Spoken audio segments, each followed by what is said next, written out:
ಗೆಳೆಯ ಜೋ ಸೈಮನ್ ನಮ್ಮನ್ನ ಆಗಲಿದ್ದಾನೆ. ಅದು ಪ್ರಕೃತಿ ನಿಯಮ.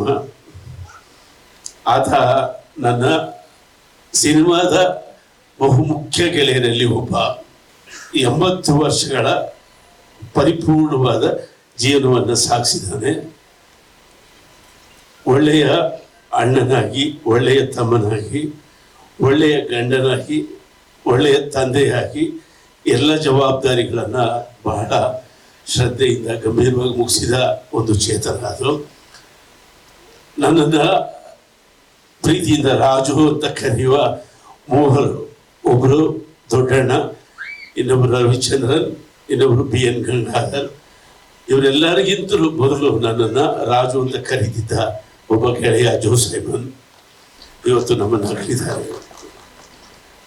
ಆತ ಎಷ್ಟು ಒಳ್ಳೆಯ ತಂತ್ರಜ್ಞ ಅಂದರೆ, ನಾನು ಬೆಂಗಳೂರು ಭೂತ ಅನ್ನೋ ಒಂದು ಸಿನಿಮಾ, ಆ ಸಿನಿಮಾ ಅದಕ್ಕೆ ಸಂಭಾಷಣೆಯನ್ನು ಅಂದರೆ ಕ್ಲಾಶ್ ರೈಟರ್ ಆಗಿ ಹೋಗಿದ್ದೆ. ಆ ಸಿನಿಮಾಕ್ಕೆ ನಾನು ರೈಟರ್ ಆಗೋದಕ್ಕೆ ಕಾರಣವೇ ನನ್ನ ಗೆಳೆಯ ಜೋ ಸೈಮನ್. ನನ್ನ ನೀನಾ ಭಗವಂತ ಹಾಡಿನ ಬೆನ್ನತ್ತಿ ನನ್ನನ್ನು ಆತ ಫಾಲೋ ಮಾಡ್ತಿದ್ದ.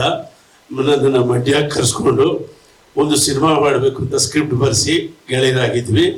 ಆ ಸಂಬಂಧದಲ್ಲಿ ಬೆಂಗಳೂರು ಭೂತ ಸಿನಿಮಾಕ್ಕೆ ನನ್ನನ್ನು ಕರ್ಕೊಂಡು ಹೋದ. ನಾನು ಅಶಿಸ್ತಿನ ದೊಡ್ಡ ಗಣಿ. ಚಿಕ್ಕ ವಯಸ್ಸಿಂದ ಗರಡಿ ಮನೆ ಅಲ್ಲಿ ಇಲ್ಲಿ ಎದ್ದು ನಾಟಕದಲ್ಲಿ ಎದ್ದು ಬಿದ್ದು ಅಶಿಸ್ತಿನ ಗಣಿಯಾಗಿದೆ.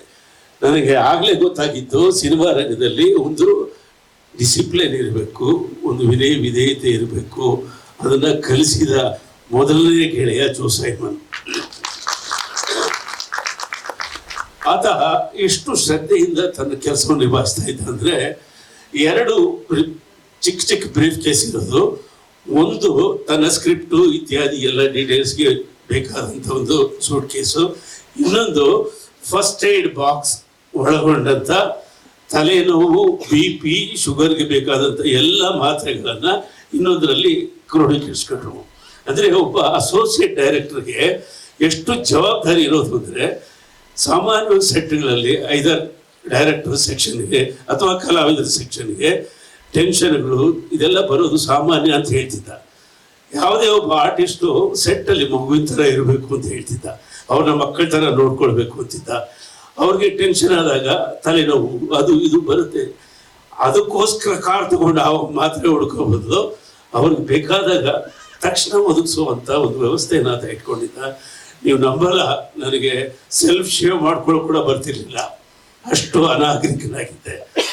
ಅವನು ನನಗೆ ಕೂರಿಸಿಲೆ, ಸೆಲ್ಫ್ ಶೇವ್ ಅನ್ನೋದು ಒಂದು ಗೌರವ ಕಣೋ, ಸೆಲ್ಫ್ ಶೇವ್ ಮಾಡೋದು ಕಲ್ತ್ಕೊಳ್ಳೋ ಅಂತ ಒಂದು ದಿವಸ ಕೂರಿಸಿ ನನಗೆ ಅವನೇ ಅಷ್ಟು ಒಳ್ಳೆಯ ಗೆಳೆಯ. ಅದಾದ ಮೇಲೆ ಅವನು ದೊಡ್ಡದಾಗಿ ಬೆಳೆದ. ನಮಗೆ ಏನಂದರೆ, ಈಗ ಈ ಕಲಾವಿದರ ಸಂಘ ಇದೊಂದು ನಿವೇಶನ, ಇದೊಂದು ವೇದಿಕೆ, ಇದೊಂದು ಸಂಘಟನೆ ಇರೋದ್ರಿಂದ ಕಲಾವಿದರ ಫೋಟೋಗಳೆಲ್ಲ ಅಲ್ಲಿ ರಾರಾಜಿಸ್ತಾ ಇದ್ದಾವೆ. ಯಾರಾದರೂ ಕಲಾವಿದರಿಗೆ ಹೆಚ್ಚು ಕೊಡಬೇಕಾದ್ರೆ ಅವ್ರ ಬಗ್ಗೆ ಮಾತಾಡೋದಕ್ಕೆ, ದನಿ ಎತ್ತೋದಕ್ಕೆ ಒಂದು ವೇದಿಕೆ ಇದೆ. ಇಲ್ಲಿ ನಿರ್ದೇಶಕರ ಸಂಘಕ್ಕೆ ಇದಾಗಬೇಕು. ಅದಾದ್ರೆ ಯಾರಾದರೂ ಮಾತಾಡೋಕ್ಕೆ ಸಾಧ್ಯ. ಅದಕ್ಕೆ ಏನಾಗಬೇಕು, ನಮ್ಮ ಚೇಂಬರ್ನವರು ಅದು ಆಗಲಿ ಅಥವಾ ಕೃಷ್ಣೇಗೌಡರು ವಯಸ್ಸಿರುವ ವಾಯ್ಸಿರುವ ಒಬ್ಬ ಅಧ್ಯಕ್ಷ, ವಾಯ್ಸು ಇದೆ. ಸೊ ನೀವು ಏನಾದರೂ ಇದಕ್ಕೆ ಅಂದರೆ ಹೊಸಬ ನಿರ್ದೇಶಕರು ದಂಡಿದ್ದಾವೆ, ಅವರೆಲ್ಲ ಒಂದು ವೇದಿಕೆ ಕರೆದು ಮಾತಾಡಿಸಿ ಬೆಂತಟ್ಟಿ ಈ ನಿರ್ದೇಶಕ ಸಂಘಕ್ಕೆ ಒಂದು ಅಡಿಪಾಯ ಹಾಕಿ, ಅದಕ್ಕೆ ನಾನೇನು ಮಾಡ್ಬೇಕು ಹೇಳಿ. ನಾನೇನು ಮೊನ್ನೆ ನೀವು SVR ಅವ್ರ ಕಾರ್ಯಕ್ರಮ ಮಾಡಿದಾಗ ನಾನು ಪೂರ್ತಿ ನಿಮ್ಮ ಜೊತೆಗೆ ನೆರವಾಗಿದ್ದೀನಿ. ಇದಕ್ಕಾಗಲ್ಲ ಅಂತಿನ ನೀವು ಯೋಜನೆ ಮಾಡಿ, ಇದೊಂದು ನೆಪವಾಗಲಿ, ಜೋ ಸೈಮನ್ ಒಂದು ನೆಪವಾಗಲಿ, ಸರ್ಕಾರಕ್ಕೆ ಜಾಗ ಬೇಕಾದ್ರೆ, ಜಾಗ ಇದೆಯಾ ನಿಮ್ಮ ಹತ್ರ ನಿರ್ದೇಶಕ ಸಂಘದ್ದು ಗೊತ್ತಿಲ್ಲ ನನಗೆ.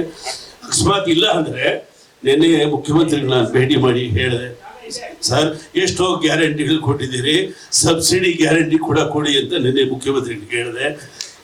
ಈ ನಿವೇಶನ ಪಡೆಯೋದಕ್ಕೆ ಏನಾದರೂ ಬೇಕಾದ ದಾರಿ ಇದ್ದರೆ ನಾನು ಪರ್ಸ್ನಲ್ ಬಂದು ನಾನು ಇದ್ರೆ ಎಲ್ಲರೂ ಒಟ್ಟಿಗೆ ಹೋಗೋಣ. ನಿಜವಾಗಿ ನಾವೆಲ್ಲ ನಿಮ್ಮ ಜೊತೆ ನೆರವಾಗ್ತೀವಿ. ಹಾಗೆ ನಮ್ಮ ಸಂಗೀತ ಸಂಘದಕ್ಕೂ ಕೂಡ ನಿವೇಶನ ಇತ್ಯಾದಿ ಎಲ್ಲ ಬೇಕು ಎಲ್ಲ ಹೇಳಿದ್ದೀವಿ. ಈ ಥರ ಉದ್ಯಮವನ್ನ ನಾವು ಕಟ್ಟೋದಕ್ಕೆ ಒಂದು ವೇದಿಕೆಗಳು ಬೇಕೇ ಬೇಕು. ಹಾಗಾಗಿ ಇದನ್ನು ನೆನಪಲ್ಲಿ ಆ ಕೆಲಸ ಪ್ರಾರಂಭ ಆಗಲಿ, ನಾವು ನಿಮ್ಮ ಜೊತೆಲಿ ಇರ್ತೀವಿ. ಅದನಿಗೆ ಎಲ್ಲ ರೀತಿಯ ಪ್ರಶಸ್ತಿಗಳು ಕೊಡಿಸೋದಕ್ಕೆ ಎಲ್ಲ ಸಮಿತಿಗಳಿಗೂ ನಾನು ರೆಕಮೆಂಡ್ ಮಾಡಿದ್ದೀನಿ. ನಾನೇ ಸಮಿತಿಯಲ್ಲಿದ್ದಾಗ ಜೋಸೆಮನ್ ಅವರಿಗೆ ಈ ಸರಿ ರಾಜ್ಯೋತ್ಸವ ಪ್ರಶಸ್ತಿ ಕೊಡಲೇಬೇಕು. ಅಲ್ಲಿ ಏನು ಸಮಸ್ಯೆ ಇತ್ತು ಅಂದರೆ ಸಿನಿಮಾ ರಂಗಕ್ಕೆ ಒಂದೇ ಒಂದು ಪ್ರಶಸ್ತಿ ಇಟ್ಟಿದ್ದಾರೆ. ಹೇಗೆ ಸಾಧ್ಯ ಇದು? ಒಂದು ಪ್ರಶಸ್ತಿ ಇಟ್ಬಿಟ್ಟು 50 ಆಕಾಂಕ್ಷಿಗಳಲ್ಲಿದ್ದಾಗ ಹೇಗೆ ಹಂಚೋದು ಅಂತ ನಾನು ತಂಗಡಿಯವ್ರಿಗೆ ಹೇಳಿ, ಇನ್ಮೇಲೆ ಸಿನಿಮಾ ರಂಗಕ್ಕೆ ಕಲಾವಿದರಿಗೊಂದು, ತಂತ್ರಜ್ಞರಿಗೊಂದು, ಶ್ರಮಿಕರಿಗೊಂದು 3 ಪ್ರಶಸ್ತಿಗಳನ್ನ ದಯವಿಟ್ಟು ಇಡಿ ಅಂತ ನಾನು ಸೂಚನೆಯಲ್ಲಿ ಬರೆದು ಕೊಟ್ಟಿದ್ದೀನಿ.